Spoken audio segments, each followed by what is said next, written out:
नमस्कार. आज आपण बनवणार आहोत घरगुती स्टाईलने पिझ्झा, तोही अगदी सोप्या पद्धतीने. तर व्हिडिओ नक्की शेवटपर्यंत बघा आणि चॅनलला अजून सबस्क्राईब केलं नसेल तर सबस्क्राईब करा. तर चला, वेळ न घालवता व्हिडिओला सुरुवात करूया. तर सर्वात आधी मी इथे पिझ्झाचा बेस घेतलाय. तुम्ही मार्केटमधून घेतलाय. रेडीमेड पिझ्झाचा बेस आहे.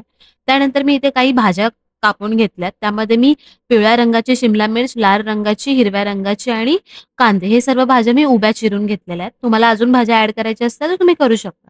त्यानंतर मी इथे कॉर्न्स घेतलेत, मिक्स हर्ब्स घेतलेत, नंतर चिली फ्लेक्स, परत टोमॅटो सॉस, मायोनीज आणि चीज घेतलंय. आता आपल्याला हा जो पिझ्झाचा बेस आहे ना, ह्यावर थोडंसं आपल्याला तेल किंवा बटर लावायचं आहे आणि हे सर्व आपल्याला एक पूर्ण पसरून घ्यायचं सगळीकडे आणि नंतर काटा चमचा घेऊन ह्याला अशा प्रकारे थोडे-थोडे होल पाडून घ्यायचे. ऑलरेडी होल आहेत, पण आपण पण चमच्याच्या साहाय्याने त्याला होल पाडायचे. आता ह्यावर सर्वात आधी टोमॅटो सॉस जाईल. तुम्हाला हवा तर तुम्ही शेजवान सॉस पण वापरू शकता. तिखट हवं असेल तर. त्यानंतर हा जो सॉस आहे ना, तो सगळीकडे असा स्प्रेड करून घ्यायचा. तर स्प्रेड झाल्यानंतर ह्यावर आपल्याला मायोनीज घालायचं. आता हे मायोनीज आहे ना, तेही मी इथे थोडंसं घेतलं आणि ते सर्व सगळीकडे असं पसरून टाकलं.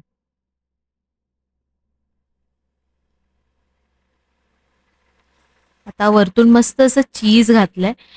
मी चीज आहे ना किसून घेतलेलं आणि ते मी यावर घातलंय. आता चीज मस्त सगळीकडे स्प्रेड केल्यानंतर ह्यावर एक-एक करून भाज्या घालायच्या आहेत आपल्याला. सगळीकडे पसरवायच्या आहेत. भाज्या घालून झाल्यानंतर त्यावर आपल्याला हवं तेवढं आपण चीज पण घालू शकतो. आता सर्व भाज्या पिझ्झाच्या बेसवर ठेवल्यात मी. खूप छान दिसतोय. खाताना तर खूप मज्जा येणार आहे. तर त्यानंतर आपल्याला तवा गरम करायला ठेवायचा आहे गॅसवर. मी हा पिझ्झा आहे तो तव्यावर करणार आहे. आता तवा गरम झाल्यानंतर त्यावर तेल किंवा तुम्ही बटरही खाली लावू शकता. त्यानंतर हा जो पिझ्झाचा बेस आहे ना, तो त्या तव्यावर ठेवायचा आहे आपल्याला. जसं मी व्हिडिओमध्ये दाखवते त्याप्रमाणे.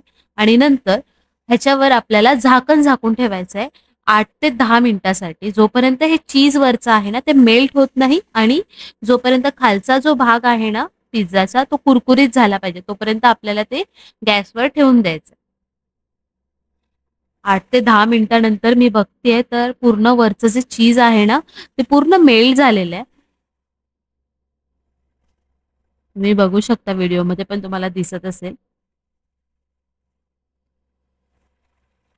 आता हा जो पिझ्झा आहे ना, तो आपण एका प्लेटमध्ये मस्तपैकी काढून घेणार आहोत आणि आपला जो कटर असतो त्याच्या साहाय्याने आपल्याला त्याचे भाग करायचे आहेत आणि खूप छान लागतोय खाताना.